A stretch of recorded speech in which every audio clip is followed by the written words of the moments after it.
નમસ્કાર મિત્રો, હું છું મીતા. દૂધી મેથીના થેપલા કે પછી સાદા પરોઠા તો હંમેશા આપણે બનાવતા જ હોઈએ છીએ. પણ આજે આપણે પ્રોટીનથી ભરપૂર એવા સત્તુના પરોઠા બનાવીશું. શેકેલા ચણા એટલે કે સત્તુ છે એ કુદરતી પ્રોટીનનો ઉત્તમ સ્ત્રોત છે. તો એ સત્તુ મિક્સ કરીને આજે આપણે પરોઠા બનાવીશું. આ પરોઠા ખૂબ જ ટેસ્ટી બને છે અને એકદમ સોફ્ટ પણ બને છે. એ ખાવાની તમને ખૂબ જ મજા આવશે. 100 ગ્રામ જેટલા શેકેલા ચણામાંથી લગભગ 20 થી 25 ગ્રામ જેટલું પ્રોટીન મળે છે. તો સૌથી પહેલાં અહીં આપણે સત્તુનો પાવડર બનાવીને તૈયાર કરીશું.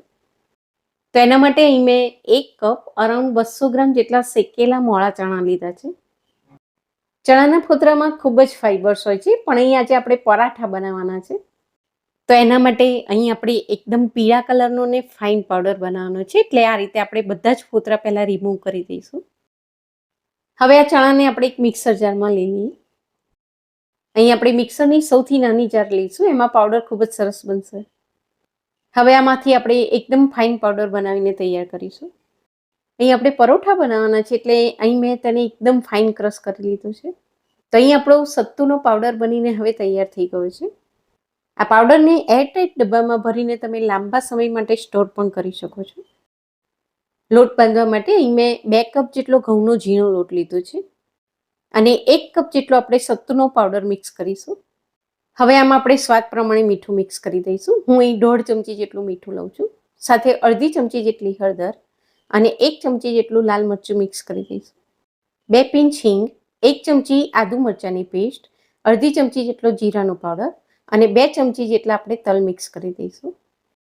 અને પ્રોટીનની સાથે આપણે પ્રોબાયોટિક્સની પણ વ્યવસ્થા કરી દઈએ. તો હું અહીં ગોળ કેરીના અથાણાનો 2 ચમચી જેટલો રસો મિક્સ કરી દઉં છું અને સાથે આપણે અડધું લીંબુ પણ નીચોવી દઈએ. એનાથી આ પરોઠાનો ટેસ્ટ ખૂબ જ સરસ બનશે.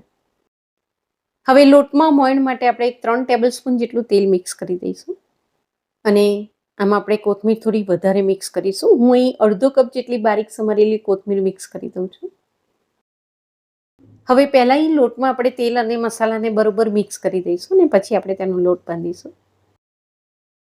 સાદી ચણાની દાળમાંથી આપણે બેસન તૈયાર કરીએ તો એમાં થોડીક પણ ચીકાશ હોય છે, પણ આ શેકેલા ચણાના પાવડરમાં બિલકુલ ચીકાશ નથી હોતી.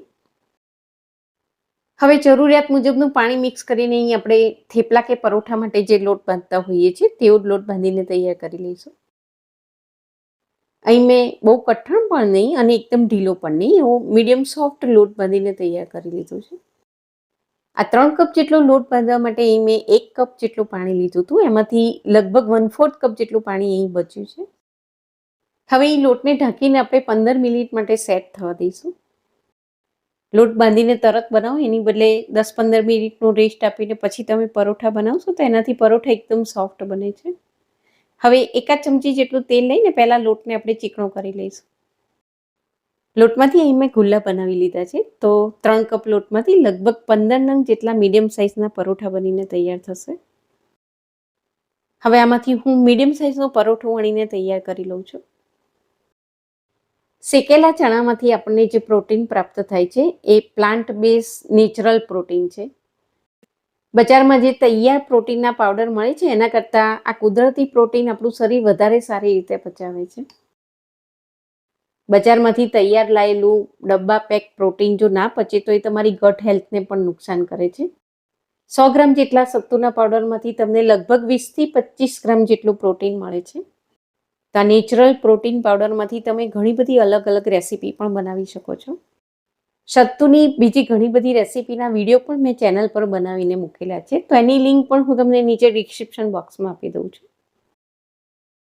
ગેસને મેં મીડિયમ ફ્લેમ પર જ રાખ્યો છે.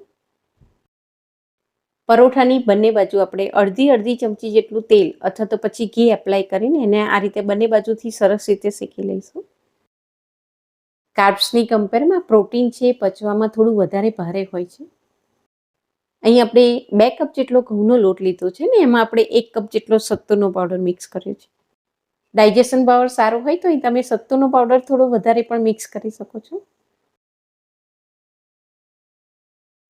ઘરમાં જો નાના કે વિકસતા બાળકો હોય તો એમને પ્રોટીનની જરૂરિયાત પણ થોડી વધારે હોય છે.